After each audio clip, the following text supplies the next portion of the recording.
TV20 Kannada ವಾಹಿನಿಗೆ ಸ್ವಾಗತ. ಬೆಳಗಾವಿ ಜಿಲ್ಲಾಧಿಕಾರಿ ಎಂಎಸ್ ಪುಂಡರಿಗೆ ಮರಾಠಿಯಲ್ಲಿ ಸರ್ಕಾರಿ ದಾಖಲೆ ಪತ್ರ ಕೊಡುವುದಾಗಿ ಹೇಳ್ತಾನೆ ಅಂದ್ರೆ ಅವನು ಮೊದಲು ಕನ್ನಡದ ಕೆಲಸ ಮಾಡಬೇಕು ಎಂದು ಕರವೇ ರಾಜ್ಯಾಧ್ಯಕ್ಷ ಟಿ.ಎ. ನಾರಾಯಣಗೌಡ ಎಚ್ಚರಿಕೆ ಕೊಟ್ಟಿದ್ದಾರೆ.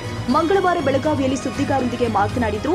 ಬೆಳಗಾವಿಯ ಡಿಸಿ ಕರ್ನಾಟಕದವನಲ್ಲ, ಬೇರೆ ರಾಜ್ಯದವನಲ್ಲ, ಮೊದಲು ಕರ್ನಾಟಕ ರಾಜ್ಯದ ಬಗ್ಗೆ ತಿಳಿದುಕೊಳ್ಳಬೇಕು ಅಂತ ವಾಗ್ದಾಳಿ ಮಾಡಿದ್ರು. ನೋಡಿ, ಬೆಳಗಾವಿ ಕರ್ನಾಟಕದ ಅವಿಭಾಜ್ಯ ಅಂಗ.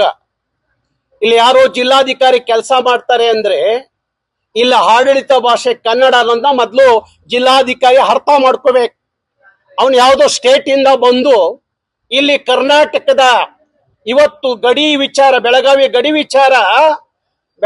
ಗಡಿ ವಿಚಾರ ಇನ್ನು ಸುಪ್ರೀಂ ಕೋರ್ಟ್ ನಲ್ಲಿ ನಡೀತಾ ಇದೆ ಅನ್ನೋವಾಗ ಅವರು ದಾಖಲೆಗಳನ್ನ ಸೃಷ್ಟಿ ಮಾಡ್ತಿರುವಾಗ ಎಂಇಎಸ್ ನವರು ಅವರಿಗೆ ಮರಾಠಿಯಲ್ಲಿ ದಾಖಲೆ ಕೊಟ್ರೆ ನಾಳೆ ಕರ್ನಾಟಕಕ್ಕೆ ಭಾರಿ ತೊಂದರೆ ಆಗುತ್ತೆ. ಜಿಲ್ಲಾಧಿಕಾರಿ ಅರ್ಥ ಮಾಡ್ಕೋಬೇಕು. ನಿಮ್ಮ ಎಲ್ಲ ವ್ಯವಹಾರಗಳು, ನಿಮ್ಮ ಕಾಗದ ಪತ್ರಗಳು ಕರ್ನಾಟಕದ ನೆಲದಲ್ಲಿ ಕನ್ನಡದಲ್ಲೇ ಕೊಡಬೇಕು. ಕನ್ನಡದಲ್ಲಿ ಅವರು ತಗೋಬೇಕು. ಅವರು ಮರಾಠಿ ಕೇಳ್ತಾರೆ, ಇನ್ನೊಂದು ಭಾಷೆ ಕೇಳ್ತಾನೆ ಅಂದ್ರೆ ಜಿಲ್ಲಾಧಿಕಾರಿಗಳು ಕೊಡಬಾರ್ದು. ಇಲ್ಲ, ನೀನು ಜಿಲ್ಲಾಧಿಕಾರಿ ನಾನು ಕೊಡ್ತೀನಿ ಅನ್ನೋದಾದ್ರೆ ನೀನ್ ಇಲ್ಲಿ ಕೆಲಸ ಮಾಡಕ್ಕೆ ಸರಿಯಲ್ಲ. ನಿನ್ ಸ್ಟೇಟ್ ಯಾವ್ದಿದೆ ವಾಪಸ್ ಹೋಗೋವರೆಗೂ ಕರವೇ ನಿನ್ನ ವಿರುದ್ಧ ಹೋರಾಟ ಮಾಡ್ತೀವಿ. ಅದು ಆಗೋದು ಬೇಡ. ಆದ್ರೆ ಜಿಲ್ಲಾಧಿಕಾರಿ ಇಲ್ಲಿ ಕನ್ನಡದಲ್ಲಿ ಆಡಳಿತ ನಡೆಸ್ಬೇಕು. ಅದು ಬಿಟ್ಟು ಮರಾಠಿ ಇವ್ರನ್ನ ಓಲೈಸುವ ಕೆಲಸವನ್ನ ಜಿಲ್ಲಾಧಿಕಾರಿ ಮಾಡಿದ್ರೆ ಜಿಲ್ಲಾಧಿಕಾರಿ ವಿರುದ್ಧ ಇಡೀ ಕರ್ನಾಟಕದಲ್ಲಿ. ಕನ್ನಡಿಗರ ಮೆಚ್ಚಿನ ನಿಮ್ಮ TV20 ಕನ್ನಡ ವಾಹಿನಿ ಇದೀಗ ಟಿವಿಯಲ್ಲಿ ಲಭ್ಯ.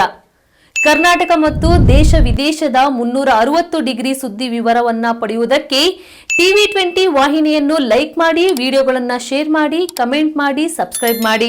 HCN ಕೇಬಲ್ 842 ನಂಬರ್ನಲ್ಲಿ ಹುಕ್ಕೇರಿ ತಾಲೂಕು ಹಾಗೂ ಸಂಕೇಶ್ವರದ ಸುತ್ತಮುತ್ತಲಿನ ಹಳ್ಳಿಗಳಲ್ಲಿ ಲಭ್ಯ.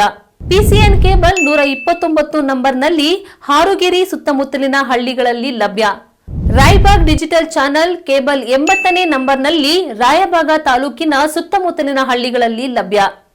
UDCN ಕೇಬಲ್ ನೆಟ್ವರ್ಕ್ ಉಗಾರ ಸುತ್ತಮುತ್ತಲಿನ ಹಳ್ಳಿಗಳಲ್ಲಿ ನಿಮ್ಮ TV20 ಕನ್ನಡ ವಾಹಿನಿಯೂ ಲಭ್ಯ.